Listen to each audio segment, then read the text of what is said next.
Maayong adlaw mga mat-aaral. So padayon ta sa ato ang pagtuon sa sum and product of the roots. So karong adlaw mapakita po duha ka examples kay naputol na atong niaging video na to tungod kay medyo taas na siya. So karon to lang siyang ipadayon. So natay duha pa ka example. So example 3. Natay equation, quadratic equation nga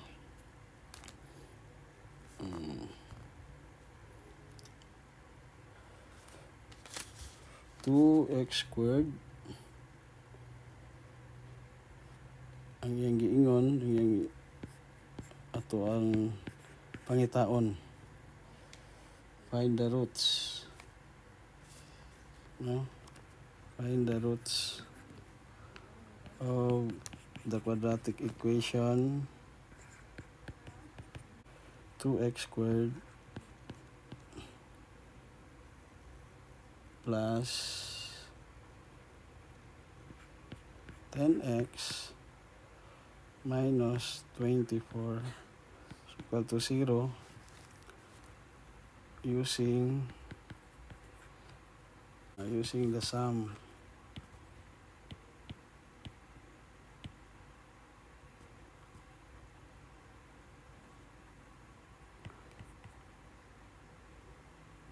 And the product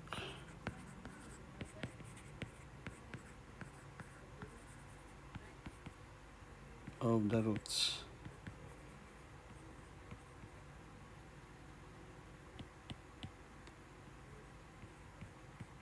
So ito dong gamiton ang sum and product of the roots. So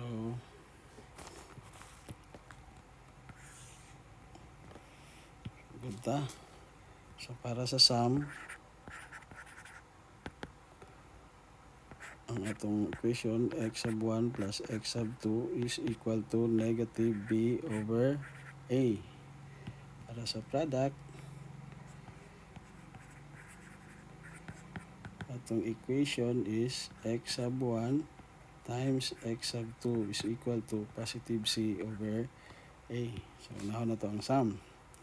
Of course, makita na to na ang sum o product pinaagi sa pag-determine na to sa mga value sa a, b o c.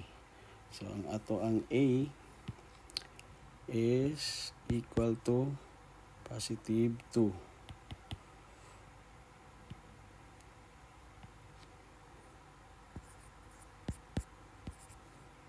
Ato ang b is equal to positive 10. Ang ato ang c is equal to negative 24. Kaya naka-standard form naman siya. So, pwede na to i-determine diretso ang value sa a, b ug c. So, kana nga mga values mo atong gamiton sa ato ang formula. So, atong formula is x sub 1 plus x sub 2 is equal to ang ato ang b is positive 10 over ang atong a is 2 ang atong a. Okay, so padayon ta. So x sub 1 plus x sub 2 is equal to negative 10 over positive 2 is negative 5. So mo ni ang ato ang sum. So ikaduha, ang ato na sang product. So ang atong product is x sub 1 times x sub 2 is equal to ang ato ang c is negative 24. So negative 24 ang c over ang ato ang a is 2. So positive 2. Then negative 24 divided by 2 So ang atong product is equal to negative 12.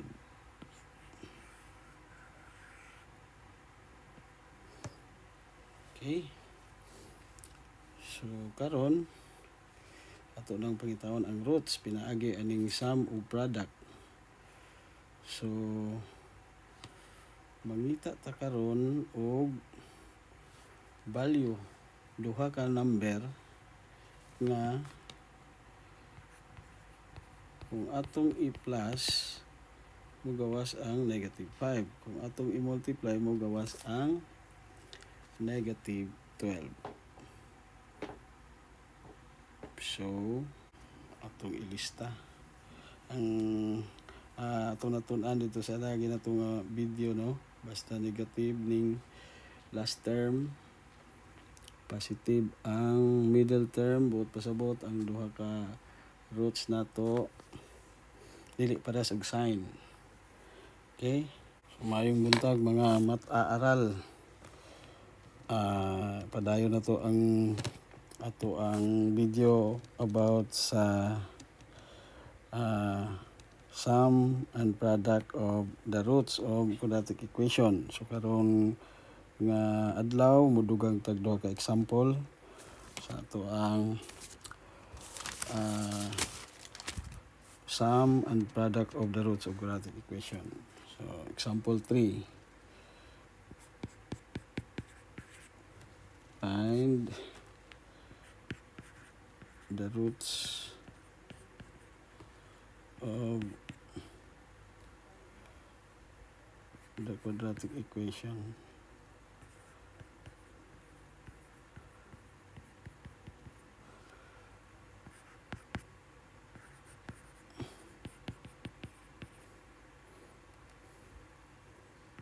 Two x squared plus 10x is equal to positive 48. So karon duha ka solving ato ipakita. Una, gamito na to ang una nga solution.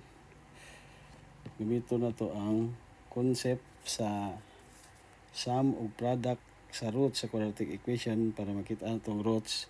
Pagkahuman ato pong isolve using sa bisag asa tong upat ka method nga ato nang natun-an sa unsaon pag-solve sa quadratic equation.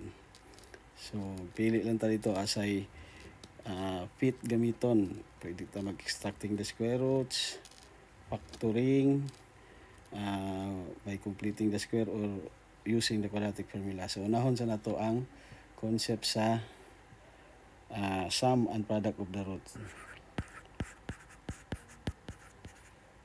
So pwede dahil mga mat-aaral nga gamito na to ang concept sa sum and product of the roots para makita na to ang mga solutions or mga roots sa given quadratic equation.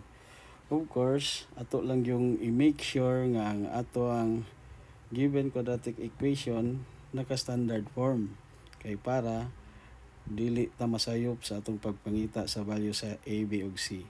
So kani wala siya naka-standard form kay ang right side dili 0, so kinahanglan nato ni siyang i-0. So transpose na to diha. So mahimo na siyang 2x squared plus 10x minus 48 is equal to 0. So mo na ni karon standard form na. Then pangitaw na to ang value sa A. Ito ang A ani is positive 2. Ito ang B is positive 10. Ug ang ato ang C is negative 48. So una to ang sum. Nahon sa nato ang sum of the roots. Then ang product para makita na to ang iyahang roots. So para sa sum, ang atong equation kay x sub 1 plus x sub 2 is equal to negative b over a. Then substitute lang ta. So natakaroy x sub 1 plus x sub 2 is equal to ang atong b kay 10. So 10, positive 10 over ang atong a kay 2. So x sub 1 plus x sub 2 is equal to negative 10 over 2. Negative 10. So x sub 1 plus x sub 2, or the sum is equal to negative 5. So muna itong sum. Para sa product, ang atong product, ang equation x sub 1 times x sub 2 is equal to positive c over a. So x sub 1 times x sub 2 is equal to ang atong c is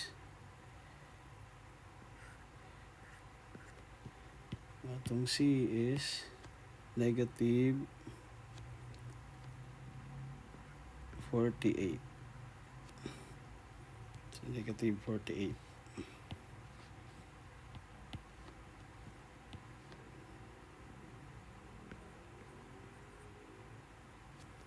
Then ang ato ang a is 2. So 2.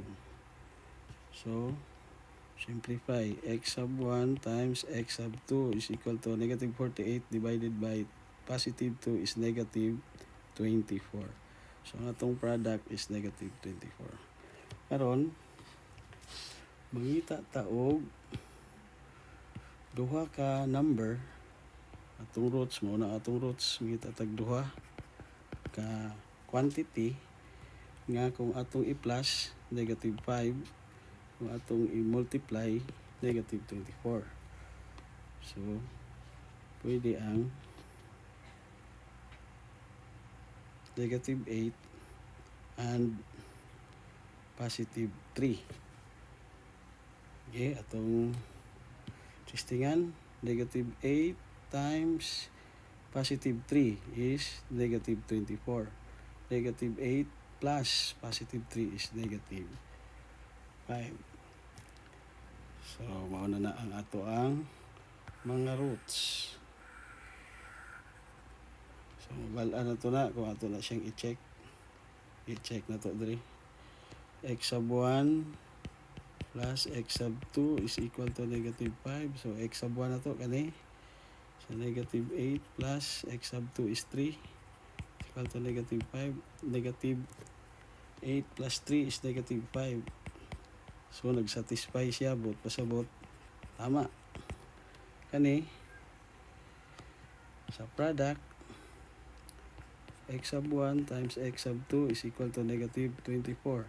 So ang x sub 1 na to, negative 8 times, or anak lang, parenthesis itong gamiton, x sub 2 is 3 is equal to negative 24. So negative 8 times positive 3 is negative 24. So nagsatisfy sub. So bot pasabot, tama itong mga roots. Muna ang atong gigamit pagpangita sa mga roots is sum of product. Karon para ma-check gyud atong i-solve pod using sa mga method nga ato ang natun-an. So kani kay medyo komplikado, pwede ta magamit og quadratic formula na lang. So ang quadratic formula, x is equal to negative b plus and minus square root of b squared minus 4ac all over 2a. So na naman tayo mga value sa a, b, ug c. So mag-substitute na ta. Ato na lang i-list. So negative ang atong b is 10 plus and minus square root of na po yung B. So 10 minus 4 atay A nga C. Ang ato ang A is positive 2. So ang ato ang C is negative 48.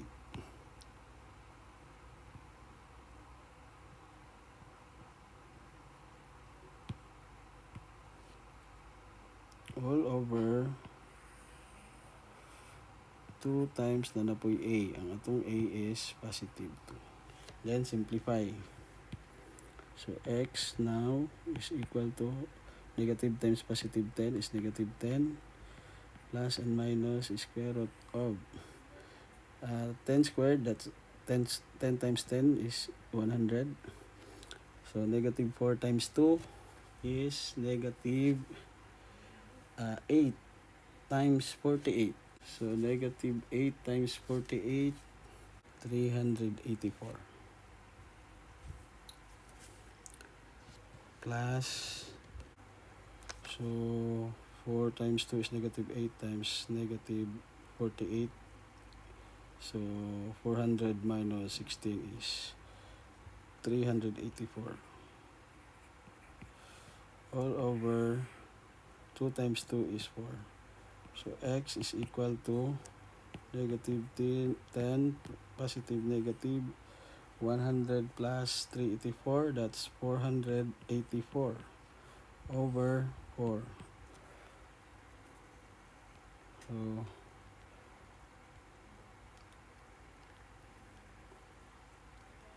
484.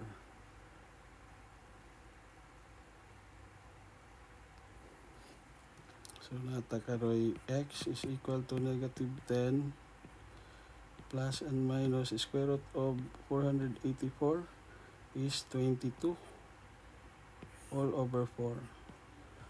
So gikan da karon na natay duha nga possible values. Una, x sub 1 is equal to negative 10 plus 22 over 4.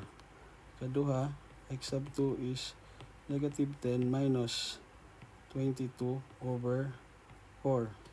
So x sub 1 is equal to negative 10 plus 22 is positive 12 over 4.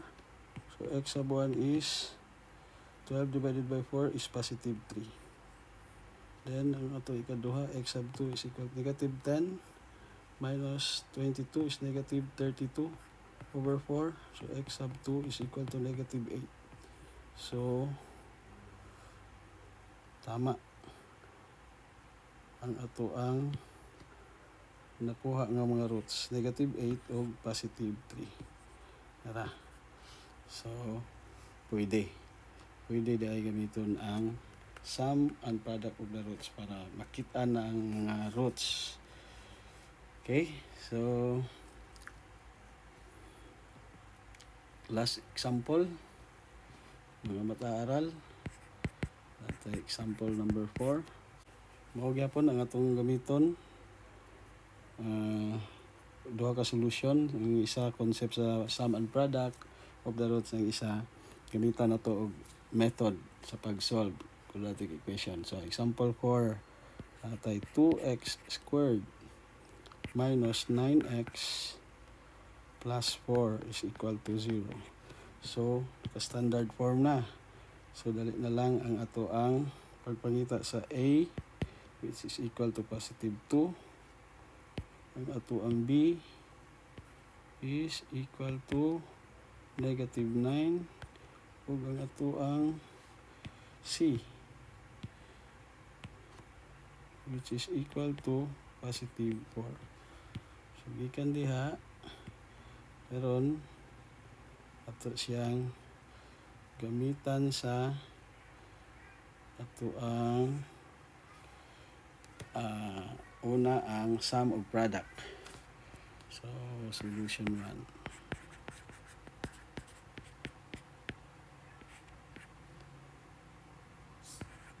Dito na to ang concept sa sum of product. So para sa sum, x sub 1 plus x sub 2 is equal to negative b over a. So x sub 1 plus x sub 2 is equal to negative natay b. So ang atong b is negative 9. So negative 9 over ang atong a is 2. So atong a is positive 2. So x sub 1 plus x sub 2 is equal to negative times negative 9 mahimong positive 9 over 2. So fraction. Ang product is x sub 1 times x sub 2 is equal to positive c over a. So x sub 1 times x sub 2 is equal to ato ang c over ito ang a. Ang c is 4. Positive 4. Ang a is positive 2. So x sub 1 times x sub 2 is equal to 4 divided by 2 is positive 2. Muna ang ato ang product. So fraction karon ang nahitabo. So mangita ta karog duha ka number muna ang atong roots nga kung atong i-plus 9 over 2 ug atong i-multiply positive 2. Sige. 1/2 and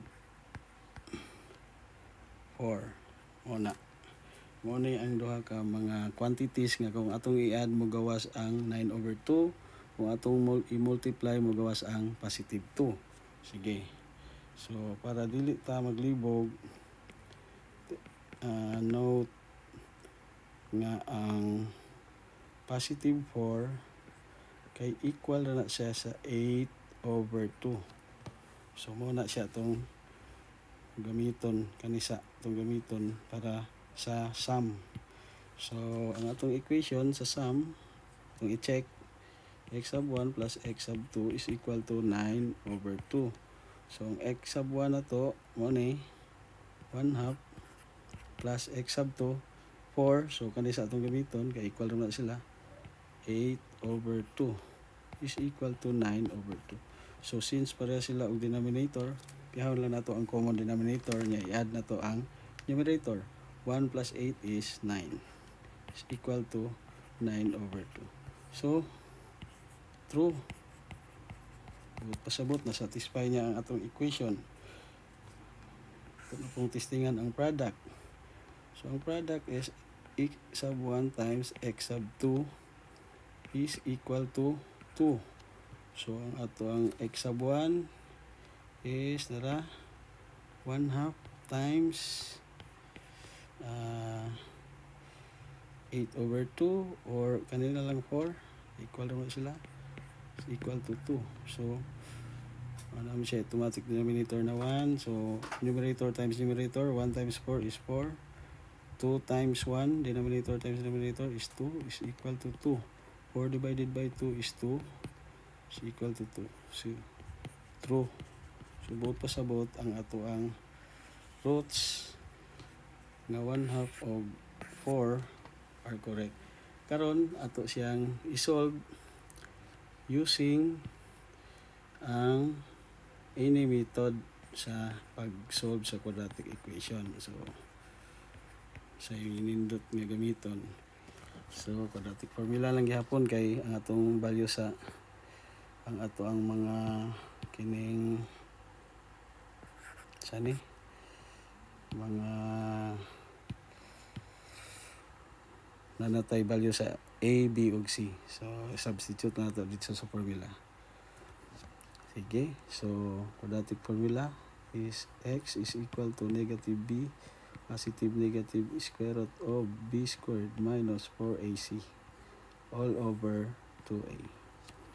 Then substitute ta. So x is equal to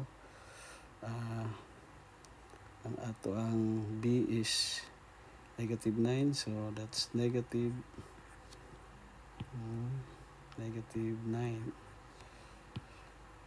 Positive, negative, square root of na po'y b. So lisa na po og negative 9 minus 4 atay a, then atay c all over 2 itong a. So ang atong a kani is 2, tapos ang atong c is 4. So 4 kani 2 times a is 2. Sige, then simplify. So x is equal to negative times negative 9 is positive 9 plus and minus square root of negative 9 squared or negative 9 times negative 9 is positive 81. Then negative 4 times positive 2 is negative 8 times positive 4 is negative 32 all over 2 times 2 is 4. So x is equal to positive 9 positive negative square root of 32 minus 81 minus 32. That's 49 over 4. So gikan diha nanatay wala pa. So simplify pa day. X is equal to positive 9 plus and minus square root of 49 is 7 over 4. So gikan diha nanatay duha possible nga mga values. So ang isa is 9 plus 7 over 4.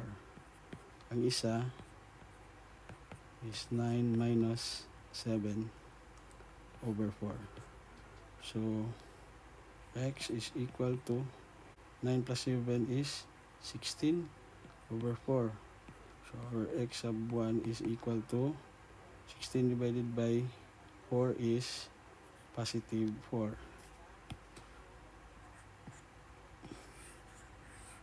Then ang ikaduha, x sub 2 is equal to 9 minus 7 is 2 over 4. Lowest term, so 2 over 4 or that is equal to 1. So ang atong roots nga duha buot pasabot tama. Okay, so dili lang ta kutob mga mat-aaral.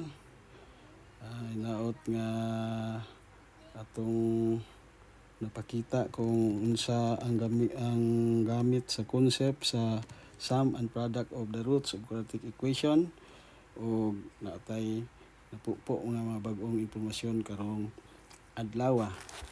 So padayon kita sa pag-atang sa atong mga bag-ong videos, o kini na usab ang inyong Sir Bertoy sa Mat Bisaya nga nagapahinumdom magtuon kanunay aron kinabuhing estudyante maharuhay. Daghang salamat.